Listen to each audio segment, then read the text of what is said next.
Why Conservative Christians Don't Believe in Climate Change is an article published in the Bulletin of the Atomic Scientist, a bi-monthly, non-technical academic journal issued by the same-name nonprofit organization, whose mission, according to their website, is to equip the public, policymakers, and scientists with the information needed to reduce man-made threats to our existence. It appeared in Volume 71 in 2015.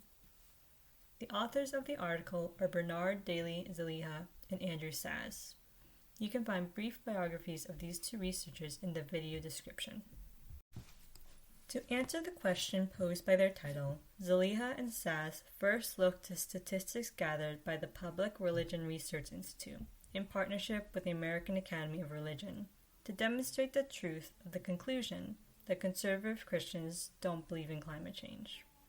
In the 2014 Religion, Values, and Climate Survey administered by phone in September and October and responded to by a random sample of over 3,000 American adults, 50% of all Americans were very or somewhat concerned about climate change.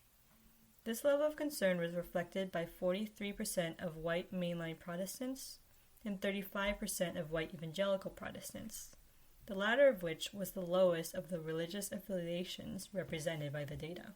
As Zaleha and Saz understand it, some pushback from conservative Christians against climate change is tied to fears of stewardship, developing into neo-pagan nature worship and anti-capitalism. Christianity is a development of the enduring monotheism that emerged from the ancient Israelites, a monotheism that was distinct from the pagan religions in not only worshiping a single God, but also in separating the divine from nature. The Judaic and eventually Christian perception of God desacralized nature. From this comes the idea of serving the Creator rather than the created. Zaleha and Saz take the Southern Baptist denomination as representative of conservative Christian thought with regard to environmental issues. The Southern Baptist Convention of 1974 echoed points made by environmentalists of the day.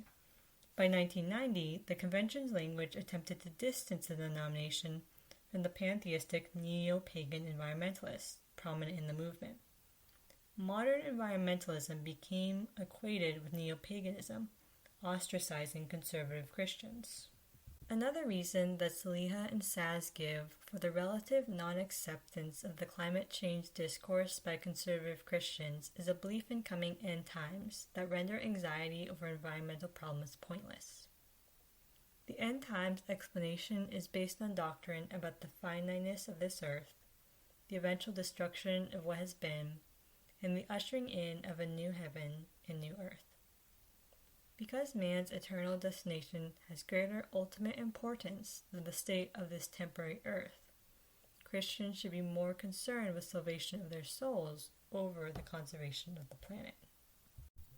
Attempts to encourage greater environmental concern among conservative Christian organizations have failed. The Resisting the Green Dragon campaign by the Cornwall Alliance for the Stewardship of Creation in 2010 encapsulates the sentiment of the more prominent types of conservative Christian opposition. Zaleha and Saz conclude their paper with a quick acknowledgement of the work done by some conservative Christians in support of climate action. Among them are organizations like the Evangelical Environmental Network and Young Evangelicals for Climate Action. However, while the work of these groups signals some change, surveys such as the one from the Public Religion Research Institute indicate little progress. More success in raising environmental awareness and action is found among liberal and mainline Christian churches, but membership has been declining in these churches for decades. If you would like to read the full text of Zaleha and Saz's paper, a link is provided below.